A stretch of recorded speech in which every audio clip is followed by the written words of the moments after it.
Putain, vous me faites chier! Ils font chier tous ces cons là! Quoi? Qu'est-ce qu'il y a? Putain! Putain de clébard! Quoi la mioque? C'est moi qui paye ta retraite et là tu me casses les couilles! Va mater la télé va! Et toi la petite tapette là! Putain de jeune là!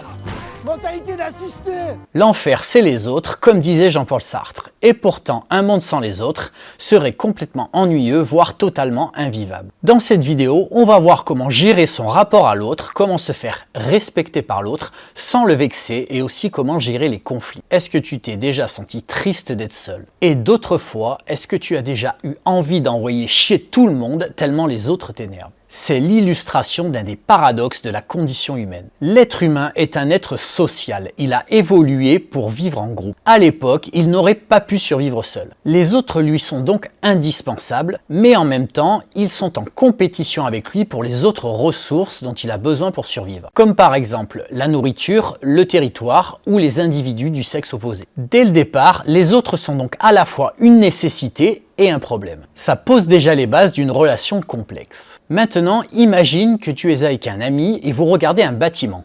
Tu es placé sur la façade sud du bâtiment et ton ami sur la façade nord. Vous regardez tous les deux le bâtiment. Quand vous rentrez à la maison, vous allez décrire ce que vous avez vu.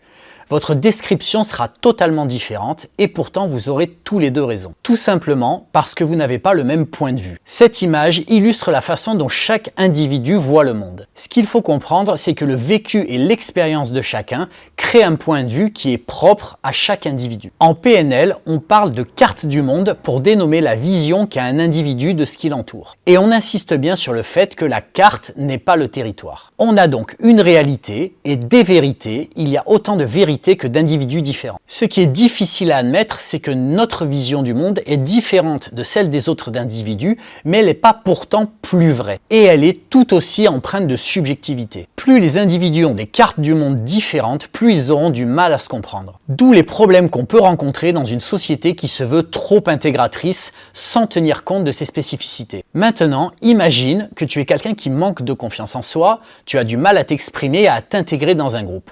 Arrive une personne très à l'aise avec un certain charisme qui monopolise la parole et l'espace. Tu vas commencer à détester cette personne. Elle va t'énerver profondément. La raison est que cette personne te renvoie à quelque chose que tu détestes chez toi, à savoir ton manque de confiance. Ce qu'il faut comprendre ici, c'est que l'autre est un miroir pour nous. Et quand on n'aime pas une personne sans raison réellement factuelle, c'est qu'il nous renvoie quelque chose qu'on déteste chez nous ou qu'on ne veut pas voir. Pour s'en rendre compte, il faut déjà une certaine force mentale parce que ça demande une remise en question et une grande lucidité sur ce que l'on est. Personnellement, quand j'étais au lycée, il y avait un gars dans ma classe qui sortait toujours des contrôles en disant « Oh, je me suis planté !» Et à chaque fois, il ramassait des 18. J'avais qu'une envie, c'était de lui mettre des tartes dans sa gueule. Ce que j'ai compris avec le temps, c'est ce qui m'énervait chez cette personne, c'était que je n'arrive pas moi à atteindre ses objectifs et donc ça me mettait face à mon propre échec. Donc le gars m'énervait pour ce qui me renvoyait de moi-même. Mets-moi en commentaire si tu as des exemples de ce genre. Maintenant qu'on a posé ce qu'était l'autre, à savoir quelqu'un qui n'a pas la même vision du monde que nous et qui n'a pas tort pour autant, et quelqu'un qui est notre miroir pour le bon comme pour le mauvais, on va voir comment se faire respecter par lui. La première chose à ne pas faire, c'est confondre être respecté et être craint. Si tout le monde te fait des courbettes par devant et te déglingue dès que tu as le dos tourné, juste parce que tu as un statut ou une force physique qui te permet d'être craint, alors tu n'es pas du tout respecté. D'ailleurs, ces gens-là te la feront à l'envers à la première occasion. La règle d'or, c'est que si tu veux que les autres te respectent, il faut les respecter aussi. Ça paraît évident comme ça, mais c'est bien de l'avoir à l'esprit. Faire preuve de tolérance et d'ouverture d'esprit est une très bonne façon de renvoyer à l'autre qu'on le respecte. T'as pas la science infuse, et c'est bien les différences qui font la richesse de l'humanité. Donc réjouis-toi de te trouver face à une personne qui ne pense pas comme toi, ça ne peut que t'enrichir. Imagine un monde où tout le monde penserait exactement comme toi, je pense que tu te ferais chier. Ensuite, il faut être suffisamment fort pour poser ses limites, et ça va être une question de distance qu'on va gérer avec l'autre. Pour illustrer ce concept, je vais te raconter une petite histoire. C'est une parabole, ça s'appelle le dilemme du hérisson. C'est l'histoire de deux hérissons qui sont dans un endroit où il fait froid.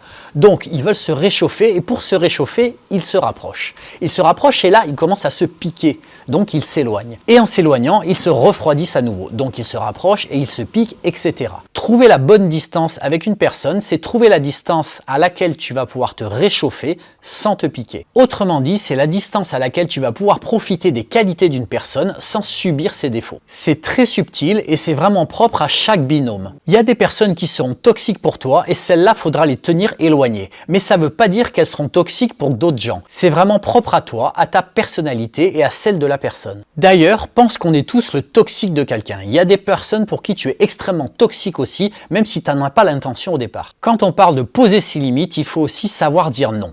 Pense à toutes les fois où tu as dit oui à des personnes pour leur faire plaisir. C'est souvent un réflexe qu'on a et qui nous vient d'une peur archaïque d'être abandonné ou de ne plus être aimé. Le problème, c'est que ça va développer une rancœur inconsciente. À force de dire oui et de ne pas avoir de retour, on va commencer à développer une amertume envers la personne et il y a un moment où on ne pourra plus la voir sans savoir pourquoi. Il y a donc une question à se poser quand une personne nous demande quelque chose, c'est est-ce que j'ai vraiment envie de le faire et pourquoi j'ai envie de le faire. Pour ma part, quand je demande un service à une personne, je lui rajoute bien clairement, si ça t'embête, n'hésite pas à me dire non, pour qu'elle se sente complètement à l'aise et que si elle a un problème à poser ses limites, là elle puisse le faire en toute facilité. Pense que quand une personne te demande quelque chose, elle doit être en capacité d'accueillir le non. Sinon, elle ne demande pas, elle impose. Si elle n'arrive pas à accepter le non et qu'elle se vexe, c'est qu'elle était mal positionnée et peut-être qu'elle te manipule. Donc, si tu la perds à cause de ça, en réalité, tu n'auras rien perdu. Maintenant, comment se positionner avec l'autre en cas de conflit? Déjà, et ça c'est très difficile, il faut considérer que si tu es en conflit avec l'autre, même si tu es sûr d'avoir raison,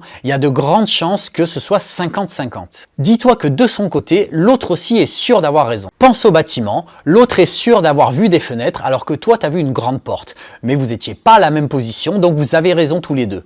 Quand il y a un conflit, vous n'êtes pas dans la même position, les intérêts ne sont pas les mêmes, donc souvent le point de vue de la personne est intéressant au même titre que le tien. D'ailleurs, tu peux faire l'expérience si tu assistes à un conflit entre deux personnes qui ne te concernent pas.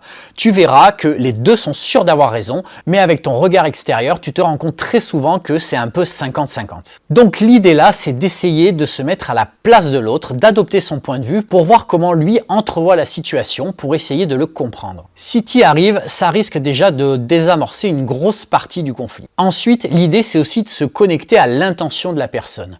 Parce qu'il y a la forme, c'est-à-dire la façon dont elle exprime les choses, et il y a le fond, c'est-à-dire ce qu'elle ressent réellement. Parfois, des personnes ont une bonne intention, mais font les choses de manière préjudiciable. Si tu te connectes à leur intention, par exemple, ton voisin qui t'embrouille parce que tu as une branche de ton arbre qui dépasse et qui met des fruits sur sa pelouse, il a peut-être juste pour intention qu'on l'écoute et qu'on prenne en compte sa situation. Ok, il est arrivé avec une tronçonneuse pour abattre ton arbre, mais ça peut se régler simplement avec de l'écoute et à trouver un compromis. Enfin, la dernière règle, qui est issue de la CNV, communication non violente, c'est l'idée de communiquer sans jugement. On parle du tu qui tue la relation.